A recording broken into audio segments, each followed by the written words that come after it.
अक्षय तृतीया का पावन पर्व। प्रभु आदिनाथ की जितनी स्तुति भक्ति की जाए उतनी कम। हमारे प्रभु आदिनाथ जिन्होंने इस युग की आदि की राजा बनकर लोगों को लौकिक विद्याएं दी, कलाएं सिखाई और सब कुछ लुटाया जो उनके लिए पाने योग्य था, सब कुछ सिखाया जो उनके लिए सीखने योग्य था और निकल पड़े सन्यास के रास्ते पर भिक्षु बनकर। एक राजा जो सब कुछ लुटाकर भिक्षु बन गया और देने वाला आज मांग रहा है, घर घर जाकर मांग रहा है। घोर आश्चर्य, जिसने दिया ही दिया हो उसे मांगने की क्या जरूरत। लेकिन हमारे प्रभु 1 वर्ष से भी अधिक समय हो गया घर घर जाते हैं, उन लोगों से मांग रहे हैं जिन्हें दिया है, और वो लोग भी बड़े खुश हैं अपने मालिक को देखकर, अपने बाबा को देखकर। आज हम धन्य हो गए, हमारा बाबा हमारे घर आया है। उन्हें बिठाएं, उनका स्वागत करें, उनकी पूजा करें। क्या कुछ करने का भाव नहीं आ रहा होगा, जैसे सब कुछ कर दें। लेकिन अज्ञानता देखिए, ये नहीं पता कि हमारे बाबा के पास शरीर भी है, इस शरीर को भूख भी लग रही होगी। लेकिन वो हमारा मालिक आज मौन है, जो हमें बहुत प्यार से सब कुछ सिखा गया, हमसे बोला करता था, हमें जिसने बोलना सिखाया, जिसने हमें भाषा और स्वर का ज्ञान दिया, आज वो हमसे बोल नहीं रहा। चेहरा बड़ा प्रसन्न है, शांत है, लेकिन ये नहीं समझ आ रहा कि वो बाबा हमारे घर आता है और लौट जाता है, प्रसन्नता देकर जाता है, लेकिन उदासी भी साथ छोड़ जाता है। सब कोई समझ नहीं पा रहा, कोई कुछ और लुटाता है, कोई ढोल नगाड़े बजाता है, क्या क्या वस्तुएं भेंट नहीं दी, किसी ने तो अपनी कन्याओं को भी चढ़ा दिया। लेकिन ये क्या, हमारे प्रभु तो कोई भी भेंट स्वीकार नहीं कर रहे। और मांगते मांगते गांव गांव विचरण करते, उसी प्रसन्नता के साथ अधीन भाव से आज हमारे प्रभु हस्तिनापुर नगर में पधार चुके हैं। हर कोई प्रसन्न है बाबा आदि को देखकर, बड़े लोग खुश हो रहे हैं। आज प्रभु हमारे घर पधारे हैं, सब कुछ कर रहे हैं जो वो करना चाहते हैं। आश्चर्य, प्रभु को तो अवधि ज्ञान था ना, जन्म से ही अवधि ज्ञान था। लेकिन हमारे प्रभु ने दीक्षा से पहले लोगों को ये क्यों नहीं बताया कि दीक्षा के बाद मैं इस तरह से गोचरी के लिए आऊंगा। गोचरी की विधि क्यों नहीं बताई। हमारे प्रभु सब कुछ जानकर भी अनजान क्यों बने रहे। है ना आश्चर्य की बात।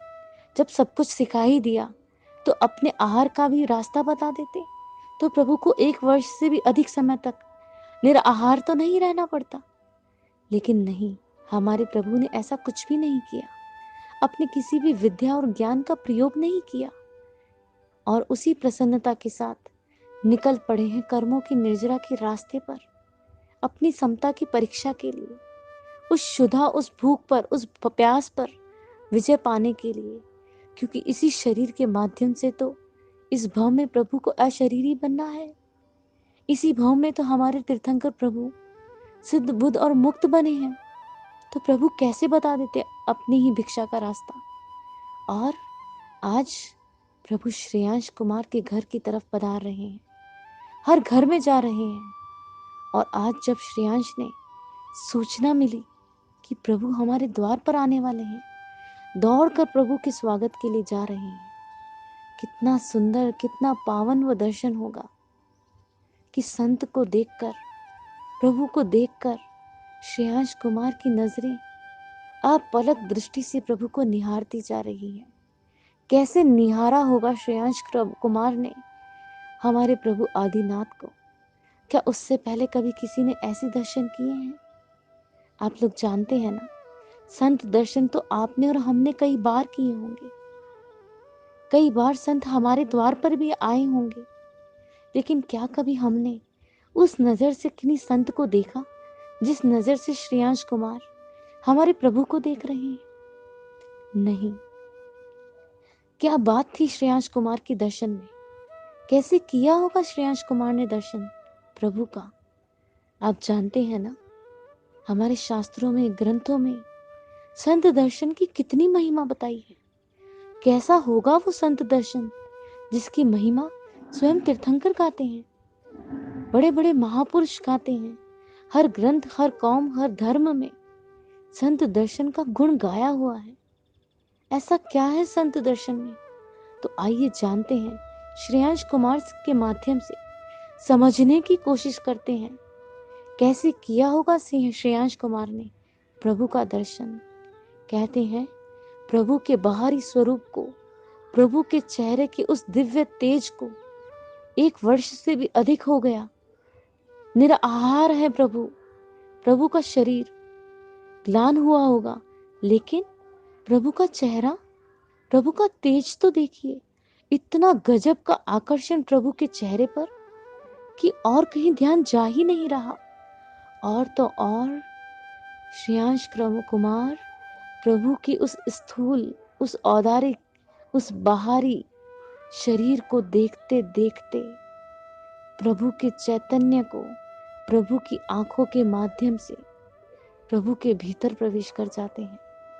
शायद प्रभु के उस वास्तविक चैतन्य स्वरूप के दर्शन उस क्षण श्रेयांश कुमार को हो चुके होंगे। और तो और वो सूक्ष्म देह से पार प्रभु के आत्म स्वरूप के दर्शन, उस आत्म स्वरूप को महसूस करने लगे होंगे और श्रेयांश कुमार की आत्मा का तार डायरेक्ट प्रभु के उस आत्म स्वरूप से हो गया होगा। तभी तो प्रभु के बाहरी दर्शन करते करते श्रेयांश कुमार प्रभु के आत्म स्वरूप को महसूस करते करते स्वयं के आत्म स्वरूप का दर्शन करने लग गए। कितनी विलक्षण बात रही होगी।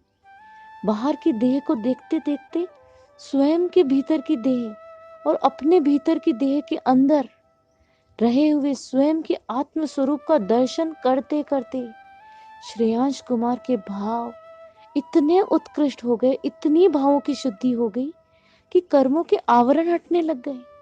कर्मों के विकार हटते हटते वो सारे पर्दे हट गए और उसी क्षण दर्शन हो गए अपने आत्म स्वरूप के, अपने पूर्व भाव के।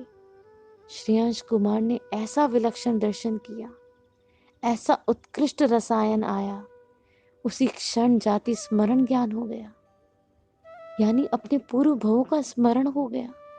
सब कुछ जान बैठे, कैसे भिक्षा होती है, कैसे भिक्षा की विधि होती है, कौन सच्चा पात्र होता है, कौन सच्चा संत होता है।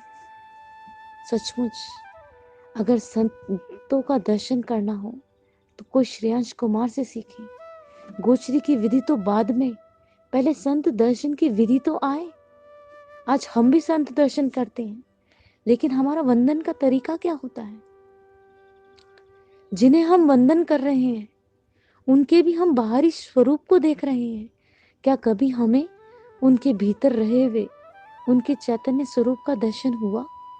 क्या कभी हमने गुण पूजा की? क्या उतने उत्कृष्ट भाव वंदन करते समय हमारे मन में आए? अधिकांश समय हम एक औपचारिक वंदन में लग जाते हैं। हमारी देह तो झुकती है, लेकिन हमारे भाव नहीं झुकते। अगर सचमुच हमने भी कभी वंदन करते समय, दर्शन करते समय उस बाहरी देह को ना देखा होता, संत के उन वास्तविक चैतन्य स्वरूप को देखा होता, तो शायद हमारे भीतर भी रहे हुए परमात्मा के दर्शन हमें हो चुके होते। हम तीकुतों के पाठ से वंदन करते हैं, वहां हम बोलते हैं, हे गुरु भगवंत, आप कल्याण रूप हैं, आप चैत्य रूप हैं, आप दिव्य रूप हैं। हम शब्दों से, वचनों से तो ये उच्चारण करते हैं, लेकिन क्या उस वंदन में हमें सचमुच उनका वो चैतन्य स्वरूप महसूस हुआ?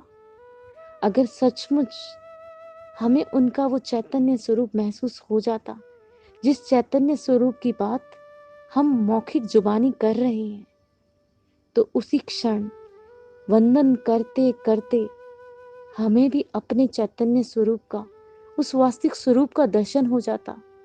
क्योंकि उनका आत्म स्वरूप और हमारा आत्म स्वरूप कोई भिन्न नहीं है।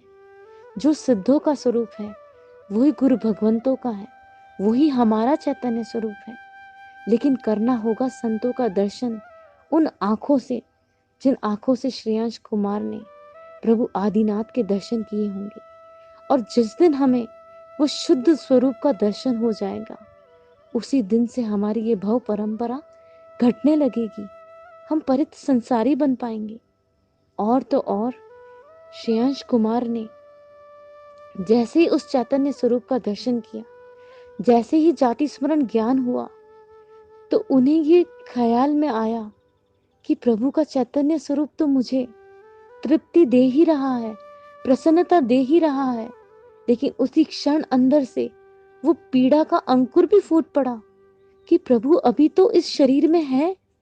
चैतन्य स्वरूप होते हुए भी प्रभु के पास भी एक स्थूल देह भी है, जिस स्थूल देह को भूख भी लगती है, प्यास भी लगती है। कितने अभागे हैं वो लोग जो प्रभु की भूख और प्यास को समझ ही नहीं पाए। अधन्य हूं मैं, अभागा हूं मैं, जो इतने समय तक प्रभु की इस पीड़ा को, इस आवश्यकता को महसूस ही नहीं कर पाया। लेकिन आज वो क्षण आ गया है, प्रभु का दीदार मैंने कर लिया है। और इस प्रभु की स्थूल देह का, इतनी सुंदर इस शरीर का ख्याल रखने का, इस शरीर को साता पहुंचाने का मुझे सुंदर अवसर मिला है। लेकिन यहाँ महत्वपूर्ण है एक और बात। श्रेयांश कुमार ने शुद्ध विधि के साथ, शुद्ध भाव के साथ, शुद्ध द्रव्य को प्रभु को भेंट दिया।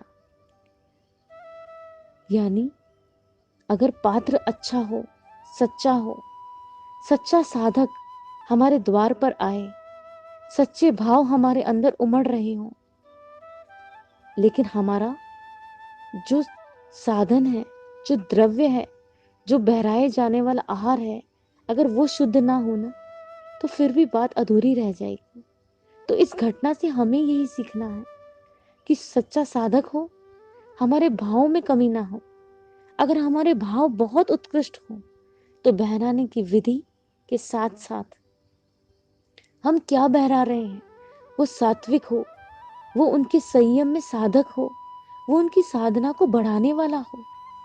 आज हमें चेक करना है, कहीं हम ऐसा आहार तो संत मुनिराज को नहीं बहरा रहे जो उनके संयम में विराधक बने, जो उनकी साधना में कष्ट देने वाला बने। भूल कर भी हम संत मुनिराज को ऐसा आहार ना बहराएं, क्योंकि जैसा हम आहार करेंगे वैसा ही तो उन्हें बहराएंगे।